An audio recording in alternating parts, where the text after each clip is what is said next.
खूप सारं स्वागत करते। पण आषाढ एकादशी येते, त्याच्यासाठी आज आपण शाबूची रेसिपी पाहणार आहोत। शाबू कसं भिजू घालायचं आणि कसा मोकळा फटफटीत आपल्या साबुदाणा होऊ शकतो हे आज आपण पाहणार आहोत। बरं, शाबू करताना कोणती काळजी घ्यायची, भिजवायचं कसा, किती वेळ ठेवायचं, ह्या सगळ्या गोष्टी मी या व्हिडिओमध्ये सांगितल्या, त्याच्यामुळे व्हिडिओ शेवटपर्यंत पहा। आणि जर तुम्हाला आपले व्हिडिओ आवडत असतील तर लाईक करा, शेअर करा आणि सबस्क्राइब करा आपल्या चॅनलला। चला मग सुरू करूया। आपण साबुदाणा खिचडी पाहतोय आषाढी एकादशीसाठी, तर त्यासाठी मी साबुदाणा घेतलाय। हा साबुदाणा मी व्यवस्थित भिजवलाय। आता शाबू भिजवायचं कसं हे लक्षात घ्या। एक तर तुम्ही ज्या दिवशी शाबू करणार आहात त्याच्या आदल्या दिवशी शाबू रात्री झोपताना भिजू घालायचा, आणि सकाळी करणार असाल कमीत कमी 4 ते 5 तास शाबू व्यवस्थित भिजतो। 4 ते 5 तासात भिजतो व्यवस्थित। तर कसा भिजवायचा, आधी शाबू स्वच्छ पाण्याने धुवून घ्यायचा, त्यात परत पाणी भरून ठेवायचं। कमीत कमी 10 ते 15 मिनिटं किंवा अर्धा तास सुद्धा ठेवलं तरी चालेल। अर्धा तासाने त्या शाबूमधलं सगळं पाणी काढून टाकायचं। धुतल्यानंतर पाणी ठेवल्यानंतर अर्ध्या तासाने पाणी काढून टाकायचं, आणि जेवढं पूर्ण पाणी काढून टाकायचं, आणि मग शाबू तुम्हाला भिजायला ठेवायचा 5 तास। तर हा शाबू भिजल्यानंतर असा दिसतो, इथं दिसते का तुम्हाला, अगदी दाना दाना मोकळा दिसतो। आणि हा व्यवस्थित भिजलाय का नाही हे कसं ओळखायचं। आता कधी कधी काय असतं की शाबू तर दाना दाना दिसतोय मोकळा, म्हणजे व्यवस्थित प्रत्येक दाना शाबूचा मोकळा दिसतोय, पण शाबू कधी कधी कडक पण असू शकतो। तर हे उन्हाळ्याच्या दिवसात जास्त होतं, पण पावसाळ्यात किंवा हिवाळ्यात होत नाही, बराचसा ओलावा शाबूत राहतो। उन्हाळ्यात जेव्हा तुम्ही करता असं शाबू म्हणजे पूर्ण मोकळा दिसतोय पण तो कडक असतो, त्या टायमाला तुम्हाला शाबू करायचा अर्धा तास आधी कमीत कमी त्या शाबूवर 2 ते 3 चमचे पाणी ऍड करायचा, आणि ते शाबू पूर्ण हलवून घ्यायचा। आता सध्या हे करायची काही गरज नसते, कारण हा शाबू बराचसा मऊ आहे, म्हणजे तुम्ही जर दाबला ना तर शाबू तर शिजल्यासारखा पूर्ण मॅश होतो या पद्धतीने। तर या टायमाचा शाबू हा असा असतो, फक्त उन्हाळ्यात तो कोरडा पडतो। बरं, आता हे शाबू भिजवण्याबद्दल झालं। आता हा पूर्ण मोकळा शाबू आहे। आता सगळ्यात महत्त्वाचं, जेव्हा शाबू करता तर शेंगदाण्याचं कूट कसं असावं मी तुम्हाला सांगते। पूर्ण बारीक कूट कधीच करायचं नाही, नाहीतर मग तो पूर्ण ते लागतच नाही। शेंगदाण्याचं कूट खाल्ल्यासारखं, शाबू नुसतं खाल्ल्यासारखं वाटतं। कूट अशा पद्धतीने करायचं की त्या कुटात पूर्ण बारीक कूट पण असलं पाहिजे तुमचं, थोडंसं जाडसर कूट पण असलं पाहिजे, आणि एखादा अर्धा शेंगदाणा सुद्धा दिसला पाहिजे। अशा पद्धतीने तुम्ही जेव्हा कूट करता तेव्हा त्या शाबूला कूट व्यवस्थित लागतं, बारीक कूट लागतं, मोठं कूट दिसतं, आणि त्याच्यापेक्षा मोठं कूट दाताखाली येतं। तर हे तिन्ही गोष्टी असल्यामुळं व्यवस्थित शाबू लागतो। तर आता हे मी दोन्ही मिक्स करून घेते। बरं, माझ्याकडे इथं 1 वाटी साबुदाणा होता, म्हणजे भिजवायच्या आधी। भिजल्यानंतर जवळजवळ तो 2 वाटी झालाय, म्हणजे पुरेसा फुगलाय शाबू। 2 वाटी ते 1.5 वाटी होतो। तुमचा शाबू कोणत्या क्वालिटीचा आहे त्याच्यावरती अवलंबून असतो। तर त्याच्यानंतर आता आपण ह्याच्यावर मीठ ऍड करणार आहोत। ह्या तिन्ही गोष्टी आधीच ऍड करायच्या, याने काय होतं माहिती का, शाबू करणं सोपं जातं, पटकन होतो, आणि मेन म्हणजे मीठ आणि शेंगदाण्याचं कूट खालीच व्यवस्थित लागतं। तर आता मी ह्याच्यात चवीनुसार हे मीठ ऍड करते। तर मीठ ऍड करून तुम्हाला हा शाबू वर खाली करून पूर्ण तुमचा शाबुदाणा व्यवस्थित मिक्स करून घ्यायचा आहे। तर पहा या पद्धतीने। आता तुम्हाला शेंगदाण्याचं कूट, मी इथं माझ्याकडे जवळजवळ 2 वाटी शाबू आहे, तेव्हा मी ह्याच्यात अर्धा ते पाऊण वाटी शेंगदाण्याचं कूट टाकलंय। हवं असेल तर कमी जास्त तुम्ही करू शकता। तर चला, हे मी व्यवस्थित मिक्स केले, शेवटपर्यंत कूट गेले शेंगदाण्याचं। आता आपण शाबू बनवणार आहोत। आता आपण साबुदाणा बनवायला सुरुवात करतोय, साबुदाण्याची खिचडी बनवायला सुरुवात करतोय। त्यासाठी मी तर कढई घेतली आणि तेल घेतले। आता तुमची तर जर जिरं वगैरे खात असतील तर नक्की ऍड करा, आमची तर नाही खाल्लं जात। तर मी सर्वात पहिले बटाटा ऍड करून घेतेय, हा वाला कच्चा बटाटा, ज्याचे सालपाट मी काढून घेतलेत आधीच, आणि तो मोठा क्यूब कापलेत। आता एक लक्षात घ्या, आमचा उद्देश असतो त्याचा फोटो चांगला निघणं, त्याच्यामुळं आम्ही मोठे बटाटे कापतो।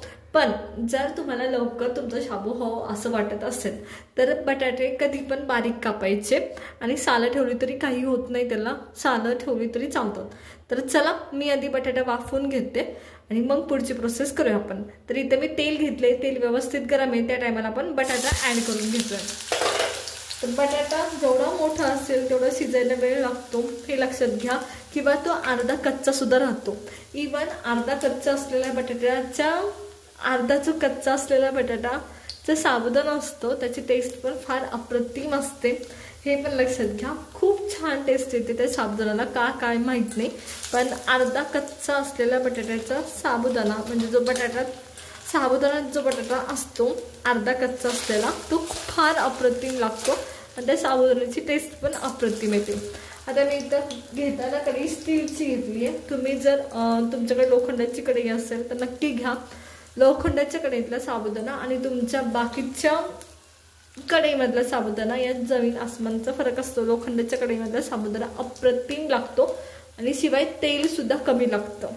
तर चला आधी आपण हे वाफवून घेऊया. बरं, बटाटा मी ॲड केलाय. आता चवीनुसार मीठ ॲड करते आणि ह्याला एक वाफ काढून घेणार आहोत आपण. तर बटाट्याला मीठ जेव्हा तुम्ही ॲड करताय तेव्हा त्या बटाट्यापुरतंच ॲड करायचे, साबुदाण्याचा त्यात विचार करायचा आहे टाकताना, हे पण लक्षात घ्या. तर आता मी बटाटा शिजवून घेणार आहे. तर चला हा बटाटा मी शिजवून घेते. बटाटा एक 5 मिनिटं वाफ काढून घ्यायचा. अर्धा कच्चा ठेवलं तरी अप्रतिम टेस्ट लागते, चालू शकतो अर्धा कच्चा असला तरी. इथं आता आपण उघडून पाहणार आहोत माझा बटाटा व्यवस्थित शिजला गेला आहे त्या टायमाला. तर चला या पद्धतीने तर पहा अप्रतिम वास येतोय बटाटे शिजलेल्याचा.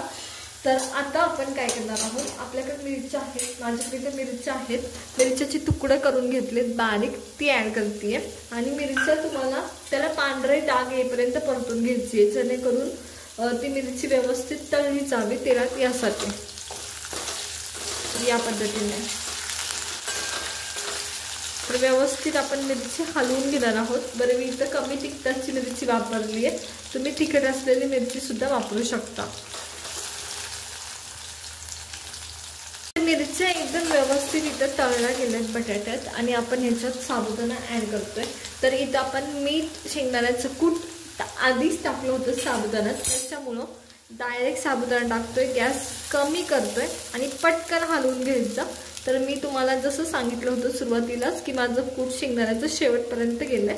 तर या पद्धतीने आता तुम्हाला या टायमाला आपलं जेव्हा साबुदाणा हलवतोय त्या टायमाला जर कोथिंबीर ॲड करत असतील, तुमच्या घरी जर खात असतील तर नक्की ॲड केला.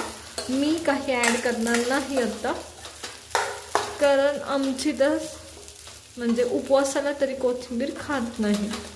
तर या पद्धतीने सगळ्या साईडनी व्यवस्थित तेल लागलंय साबुदाण्याला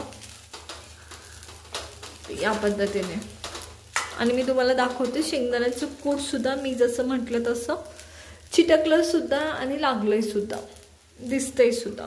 तर या पद्धतीने त्याच्यामुळं शेंगदाण्याचं कूट जेव्हा तुम्ही साबुदाण्याला वाटता तेव्हा एक संद बारीक किंवा मोठं नाही वाटायचं, त्याच्यात दिसलं पाहिजे, म्हणजे थोडंसं बारीक पण आहे थोडंसं मोठं पण आहे असं वाटायचं या पद्धतीने. तर चला आता एक वाफ काढून घेऊया साबुदाण्याला. आपला साबुदाणा व्यवस्थित परतून घेतलाय 1 ते 2 मिनिटं तेलामध्ये. आता आपण परत ताट झाकणार आहोत आणि वाफवून घेणार आहोत. एक 5 मिनिटं व्यवस्थित बारीक गॅस करायचा, शक्य तेवढा बारीक. एक 5 ते 7 मिनिटं साबुदाणा असाच वाफवून घ्यायचा. आता एक लक्षात घ्या, जेव्हा तुमची कढई ही स्टीलची असते किंवा करणारं भांडे स्टीलचं असतं तेव्हा त्याच्यात चिटकतो म्हणजे चिटकतो.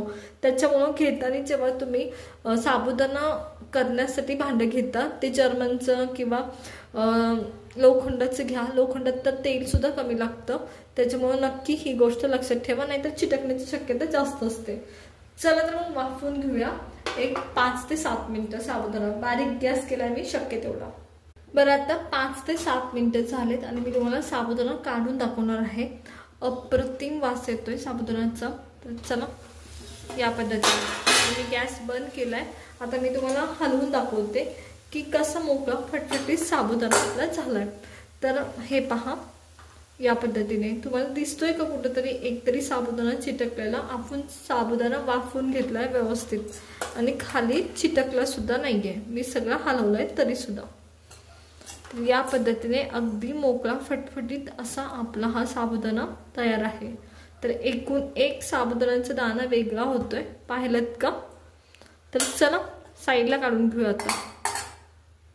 इथे एकदम झटपट असा आपला हा साबुदाणा तयार आहे. मऊ लुसलुशीत तरी सुद्धा मोकळा असा हा पटकनी साबुदाणा तयार आहे या आषाढी एकादशीसाठी. तर नक्की करून पहा.